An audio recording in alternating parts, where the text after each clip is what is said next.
BCom part first के विद्यार्थियों का एक बार पुनः व्यावसायिक सांख्यिकी की कक्षा में स्वागत है।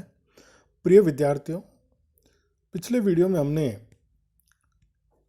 समंकों का प्रकार और उनके समंकों के संग्रहण की रीतियाँ, यानी हमने सांख्यिकी की पहली अवस्था जो थी कलेक्शन ऑफ डाटा, समंकों का संग्रहण से संबंधित अध्ययन किया। सांख्यिकी अनुसंधान के अंतर्गत जब समंक एकत्रित कर लेते हैं, उसके पश्चात दूसरा जो महत्वपूर्ण काम आता है वो आता है आवर्ती वितरण की संरचना। क्योंकि सांख्यिकी विश्लेषण जो है, जिसके अंतर्गत हम प्रतिनिधि मूल्यों का अनुमान लगाते हैं और उसके लिए विभिन्न प्रकार के औसतों की गणना, समंकों में बिखराव हेतु अपकिरण की मात्रा की गणना, समंक विषमता रहित है या विषम है, विषमता गुणांक की गणना, ये सभी गणनाएं या विश्लेषण समंकों को समुचित आवर्ती वितरण के रूप में प्रस्तुत किए बिना संभव नहीं होता। तो आवर्ती वितरण की संरचना के अंतर्गत दो प्रकार के कार्य होते हैं। नंबर एक, वर्गीकरण, क्लासिफिकेशन ऑफ डाटा, और दूसरा सारणीयन, टेबुलेशन ऑफ डाटा। आवर्ती वितरण की संरचना भी समंकों के वर्गीकरण और सारणीयन पर परस्पर आश्रित एक सांख्यिकी क्रिया है। आवर्ती वितरण की संरचना को समझने के लिए हम ये कह सकते हैं कि समंकों का वर्गीकरण और सारणीयन को समझना होगा। तो हम आज सबसे पहले लेते हैं समंकों का वर्गीकरण, क्लासिफिकेशन ऑफ डाटा। कि समंकों का, एकत्रित समंकों का विधिवत विश्लेषण करके निष्पक्ष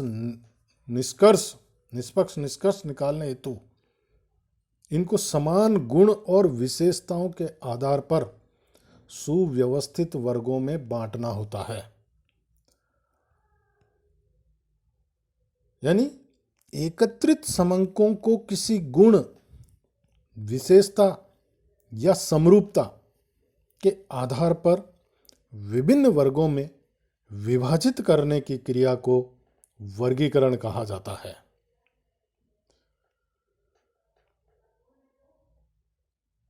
प्रसिद्ध विद्वान कॉर्नर ने जो परिभाषा दी है वो इस प्रकार से है: classification is the process of arranging thing either actually और नोशनली इन ग्रुप और classes according to their resemblances and affinities and gives expression to the unity of attributes that may subsist amongst a diversity of individuals।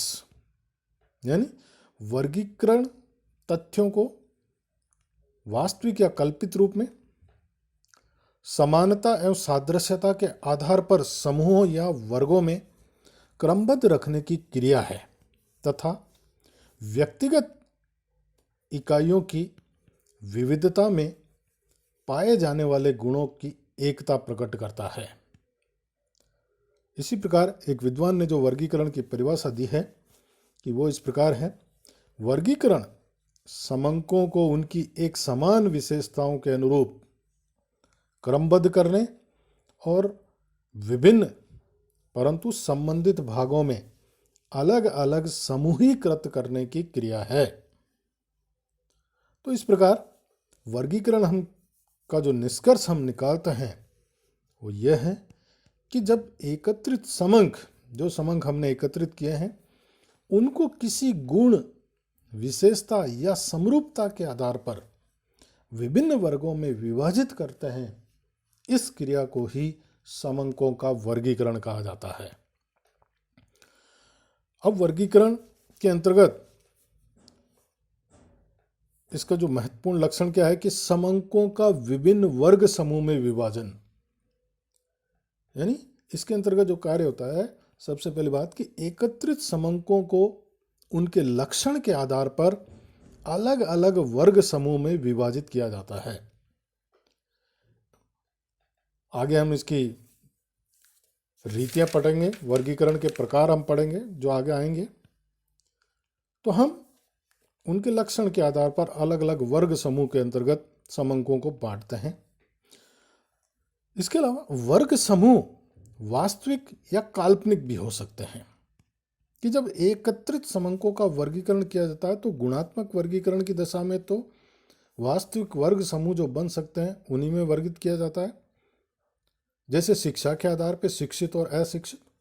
जबकि संख्यात्मक वर्गीकरण में प्रत्येक अध्ययनकर्ता अपने विवेक से अलग अलग वर्ग भी बना सकते हैं जो काल्पनिक वर्ग कहलाता है। वर्गीकरण के अंतर्गत जो मुख्य एक आदर्श वर्गीकरण की जो मुख्य विशेषताएं या जिसको हम गुण कह सकते हैं वो ये है कि एक आदर्श वर्गीकरण के अंतर्गत सबसे पहले सहजातीयता का गुण होना चाहिए, यानी प्रत्येक वर्ग की इकाइयों में सहजातीयता होनी चाहिए, जिससे गुण के आधार पर हम, यानी जिस गुण के आधार पर हम वर्गीकरण करते हैं उस वर्ग की सभी इकाइयों में उस गुण की उपस्थिति या अनुपस्थिति होना आवश्यक है। दूसरी जो महत्वपूर्ण विशेषता एक आदर्श वर्गीकरण की वो है विशालता। वर्गीकरण इस प्रकार किया जाना चाहिए ताकि प्रत्येक इकाई किसी न किसी वर्ग में अवश्य शामिल हो जाए। यदि कुछ इकाइयां किसी भी वर्ग में शामिल न की जा सके तो उनके लिए एक विविध वर्ग बना लेना चाहिए। तो वर्गीकरण करते समय इस बात का ध्यान रखना चाहिए कि वर्ग पूर्ण और अधिक हो। तीसरा, स्पष्टता और सरलता। वर्गीकरण की योजना स्पष्ट, सरल और बोधगम्य होनी चाहिए। कोई पद किस वर्ग में रखा जाएगा, यानी कोई तथ्य, कोई समंक किस वर्ग में रखा जाएगा, इस बारे में कोई संदिग्धता की स्थिति नहीं होना चाहिए। और चौथा जो है वो है स्थिरता। ये एक उत्तम वर्गीकरण का एक आवश्यक तत्व स्थिरता भी होता है। वर्गीकरण करते समय यह तय कर लेना चाहिए कि कुल वर्ग कितने बनेंगे तथा प्रत्येक वर्ग में कौन कौन सी मदें शामिल की जाए ताकि बाद में परिवर्तन नहीं करना पड़े। अनुसंधान के उद्देश्य के अनुकूल वर्गीकरण होना चाहिए। लोचशीलता, यानी वर्गीकरण करते समय समूह का निर्माण इस प्रकार करना चाहिए ताकि आवश्यक होने पर आवश्यकता अनुसार उसमें वृद्धि या कमी की जा सके। साथ ही विभिन्न समूह में मदों में का योग समग्र की सभी इकाइयों की कुल संख्या के बराबर होना चाहिए, यानी उसमें गणितीय शुद्धता होनी चाहिए। तो ये कुछ मुख्य एक आदर्श वर्गीकरण के गुण या विशेषताएं जिसको हम कह सकते हैं वो थी। अब हम जो देखेंगे कि वर्गीकरण कितने प्रकार से किया जा सकता है। टाइप ऑफ क्लासिफिकेशन, वर्गीकरण के प्रकार। ये जिसके अंतर्गत है कि यानी वर्गीकरण पहला जो आता है समय अनुसार वर्गीकरण, क्रोनोलॉजिकल क्लासिफिकेशन, आपकी स्क्रीन पे भी है। वर्गीकरण के प्रकार में पहला प्रकार समय अनुसार वर्गीकरण, दूसरा है भौगोलिक वर्गीकरण, तीसरा गुणात्मक वर्गीकरण और चौथा संख्यात्मक वर्गीकरण। यहां पर बताते हैं कि गुणात्मक वर्गीकरण सी जो दे रखा आपने वो दो प्रकार का बताया, सरल या द्वंद्व भाजन वर्गीकरण और बहुगुणी वर्गीकरण। आज हम इसमें से 3 पॉइंट लेंगे, समय अनुसार वर्गीकरण, भौगोलिक वर्गीकरण और गुणात्मक वर्गीकरण। सबसे पहला हम लेते हैं समय अनुसार वर्गीकरण, क्रोनोलॉजिकल क्लासिफिकेशन, कि जब एकत्रित सामग्री को, एकत्रित समंकों को घंटों, दिनों, सप्ताह, महीनों अथवा वर्षों अथवा दशकों के आधार पर विभिन्न वर्गों में अगर बांटा जाता है तो वह समय अनुसार वर्गीकरण कहलाता है। यानी समय की किसी इकाई के अनुसार, समय की किसी इकाई के अनुसार समंकों को बांटा जाता है, वर्ग बनाए जाते हैं। ऐसे वर्गीकरण को समय अनुसार वर्गीकरण कहते हैं। इसके जो एग्जाम्पल है वो आपकी स्क्रीन पर है कि जब एक रोगी का तापक्रम, अगर हमने देखा कि एक रोगी का तापमान लिया हुआ है तो उसको हम घंटे के आधार पर बांट सकते हैं। समय, जैसे इसमें दे रखा है समय 6 बजे उसका रोगी का टेम्परेचर कितना था 104 डिग्री, 7 बजे 103 डिग्री, 8 बजे 9 बजे, इसी प्रकार 10 बजे 102 डिग्री। ये एक घंटा अनुसार वर्गीकरण हो गया इसका। एक मरीज है उसके टेम्परेचर को हम इस प्रकार से दिखा सकते हैं, बांट सकते हैं। एक शहर का तापमान, इसको हम दिन यानी सप्ताह के आधार, दिन के आधार पर, सोमवार को इतना 27 डिग्री टेम्परेचर सेल्सियस, मंगलवार को 32 डिग्री सेल्सियस, बुधवार को, गुरुवार को, शुक्रवार को, शनिवार और रविवार को। तो ये एक दिन के आधार पर गया।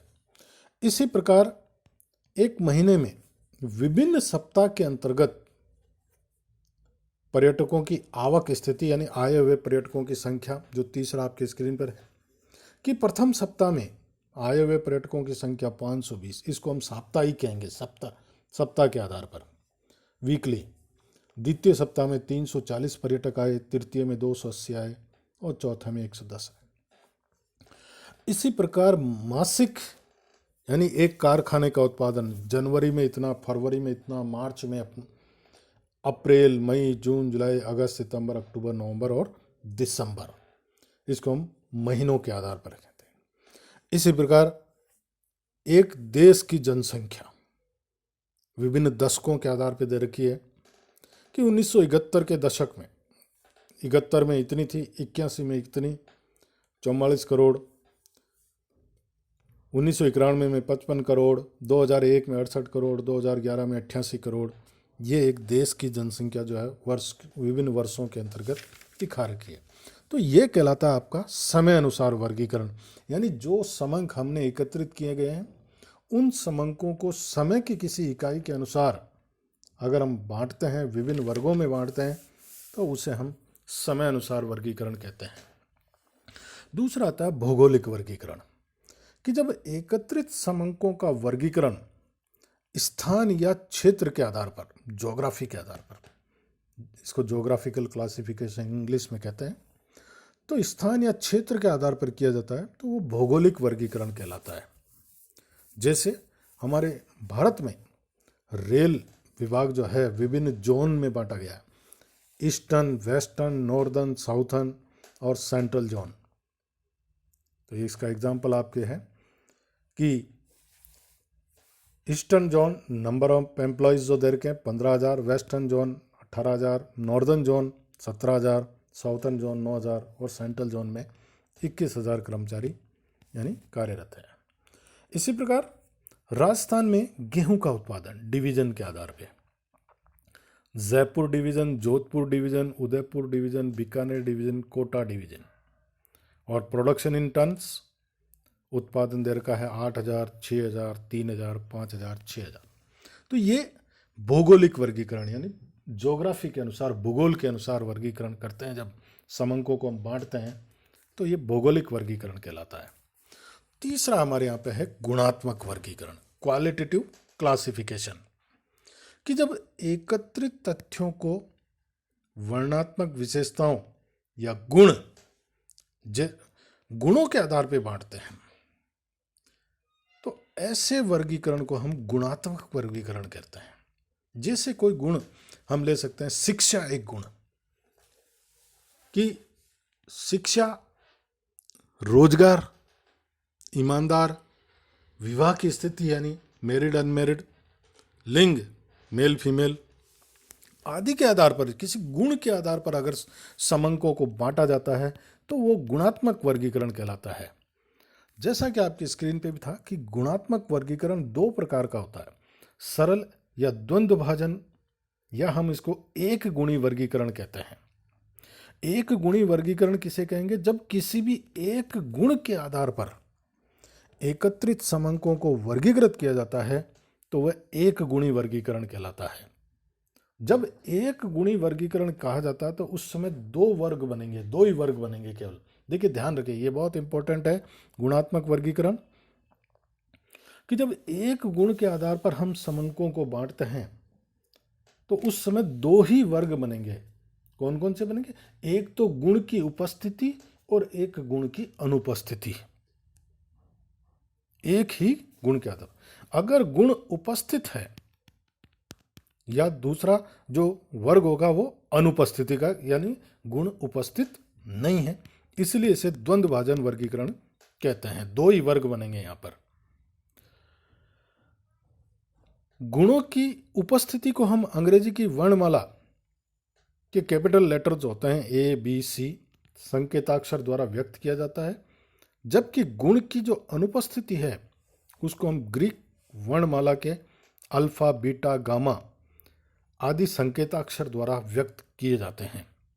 व्यवहार में एक या दो या तीन गुणों का ही एक साथ अध्ययन किया जा सकता है, जिनकी उपस्थिति और अनुपस्थिति को अलग अलग निम्न प्रकार व्यक्त किया जाएगा। आपके टेबल के ऊपर देखें, जैसे अगर एक गुण लेते हैं हम, पहला गुण, जैसे मान लीजिए शिक्षा को लिया, तो दो गुण, एक गुण शिक्षा के आधार पर लेते हैं तो या तो शिक्षित या अशिक्षित। जनसंख्या को अगर बांटते हैं हम शिक्षा के आधार पे तो शिक्षित और अशिक्षित। अगर गुण की उपस्थिति है तो कैपिटल लेटर ए से प्रदर्शित करेंगे हम प्रेजेंस ऑफ एट्रीब्यूट्स को। ए गुण उपस्थिति है, यानी वह शिक्षित है तो ए वाले गुण में जाएगा। और अगर वह गुण की अनुपस्थित को हम अल्फा, एब्सेंस ऑफ एट्रीब्यूट्स, यानी अल्फा में प्रदर्शित करेंगे अनुपस्थिति को। इसी प्रकार अगर दो गुण होते हैं तो दूसरा गुण जो होगा, द्वितीय गुण बी उपस्थित होगा और बीटा अनुपस्थित होगा। वह है गुण, जैसे मान लीजिए रोजगार की, अगर व्यक्ति रोजगार में है तो वो उसमें गुण की उपस्थिति है, यानी बी में शामिल होगा। और अगर वह रोजगार में नहीं है, बेरोजगार है, इसका मतलब उसमें गुण की अनुपस्थिति है, वो बीटा में शामिल होगा। तीसरा गुण सी, तीसरा मान लीजिए विवाह लिंग ले लेते हैं, मेल फीमेल, तो अगर मेल है तो सी और मेल नहीं है तो फीमेल होगा, यानी वाई गामा के आधार पे। तो ये अलग अलग, यानी तीन, एक दो तीन या तीन गुणों तक जो है हम अध्ययन किया जाता है। एक साथ कर सकते हैं, एक साथ भी। अगर तीनों एक साथ लेते हैं, अगर एक ही गुण लेते हैं तो ए और अल्फा काम में आएगा। दो गुण लेते हैं, यानी दो गुणों का एक साथ अध्ययन किया जाता है तो ए और बी, इधर अल्फा और बीटा। और तीन गुण अगर लेते हैं तो ए बी सी, तीन गुण हो गए। पहला गुण कोई सा भी ले लेंगे ए, दूसरा गुण बी और तीसरा गुण सी अगर गुण है तो, और गुण नहीं है तो अल्फा बीटा गामा। तो एक, दो या तीन गुणों को एक साथ अध्ययन किया जाता है। इनका वर्गीकरण करने पर बनने वाले अधिकतम जो वर्गों की संख्या है, जैसा कि इसमें आपके आ रहा है 3n, यानी n मीन्स जो होगा नंबर ऑफ एट्रीब्यूट्स के सूत्र के आधार पर ज्ञात की जा सकती है, जो आपके नीचे सारणी में भी दे रखा है कि अगर नंबर ऑफ एट्रीब्यूट्स n यानी एक है तो नंबर ऑफ क्लासेज जो बनेंगी उसमें 3n का फॉर्मूला हमारे यहाँ पर 3, एक गुण है यानी 3, number of classes 3, n total number, and first class जो होगी, फर्स्ट ऑर्डर जो होगा, फर्स्ट ऑर्डर क्लास में a और अल्फा। तो इस प्रकार से तीन वर्ग इसमें बनेंगे इसके अंतर्गत। इसी प्रकार अगर दो गुण अगर साथ में लेते हैं तो 3n के फार्मूले के आधार पर 3 पावर 2 यानी 3 इंटू 3 इज इक्वल टू 9, यानी 9 वर्ग यहाँ पे बनेंगे। और 3/3 3n, 3 पावर 3 के हिसाब से 3 इंटू 3 इंटू 3 यानी 27, 27 वर्ग जो है यहाँ पर बनाए जाएंगे। तो ये यहाँ पर हम देख सकते हैं। तो कुल वर्ग समूह का जो नामांकन है वो निम्न इस प्रकार से भी कर सकते हैं। समग्र n के द्वारा जीरो ऑर्डर क्लास कहेंगे उसे।